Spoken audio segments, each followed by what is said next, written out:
Nabi Muhammad SAW suatu ketika bersabda di hadapan para sahabatnya, yassiru wala tu'assiru wa basyiru wala tunaffiru. Hadis ini muttafaq alaihi. Nabi Muhammad SAW bersabda, yassiru, permudahlah, jangan kalian persulit, wa basyiru wala tunaffiru, dan berikanlah kabar gembira, dan jangan kau jadikan manusia lari dari kebaikan.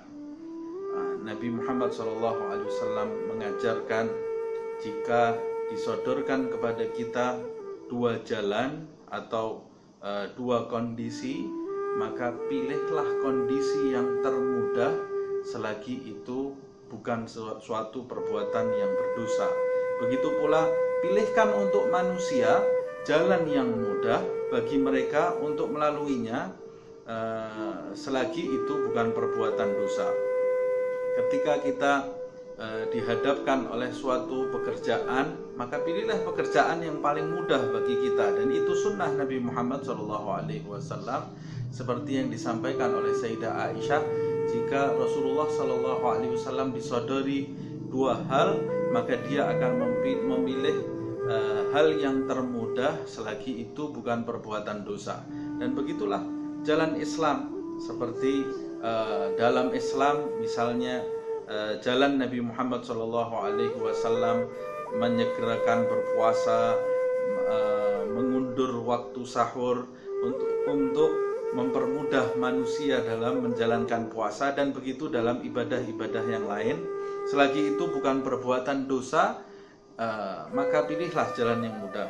Berbeda lagi dengan mereka yang berusaha memperbanyak perbuatan sunnah. Dianjurkan di dalam perbuatan Islam, dan itu tidak menyulitkan, tetapi justru menambah amalan di sisi Allah Subhanahu wa ta'ala. Tidak mungkin kita menggunakan dalil meninggalkan perbuatan sunnah misalnya, kemudian kita menggunakan dalil Islam itu mudah, bukan sesuatu yang sulit. Justru perbuatan sunnah itu juga mudah bagi kita, sebab kadang-kadang hadis ini dijadikan sandaran bagi orang yang memiliki sifat malas, meninggalkan mujahadah di sisi Allah Subhanahu wa ta'ala. Bukan begitu maksudnya, tetapi ini menjelaskan bahwa Islam itu menganjurkan kita memilih jalan yang mudah. Kemudian wabasyiru wala tunaffiru, beri kabar gembira, jangan kau beri kabar yang menjadikan orang yang lari dari suatu kebaikan. Contohnya, ketika ada seseorang datang dalam keadaan ketakutan akan satu hal, maka sampaikan kepada dia kabar gembira supaya hilang rasa takutnya. Kemudian arahkan kepadanya jalan menuju Allah Subhanahu wa ta'ala. Setelah kita beribadah, sampaikan ke dalam diri kita atau kepada orang lain kabar gembira bahwa Allah Subhanahu wa ta'ala pasti akan mengabulkan amal kita. Dan begitulah jalan hidup Nabi Muhammad SAW, dan jalan hidup yang diperintahkan oleh Allah Subhanahu wa ta'ala.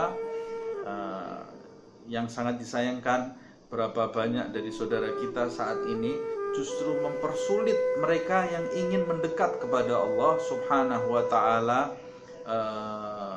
menakut-nakuti mereka yang ingin mendekat kepada Allah Subhanahu wa ta'ala. Bahkan yang lebih parah, mereka mengklaim jalan surga itu hanya milik mereka sendiri, dan menjauhkan orang dari jalan mendekat kepada Allah Subhanahu wa ta'ala. Mari kita rubah cara pandang kita sesuai dengan cara pandang Rasulullah SAW.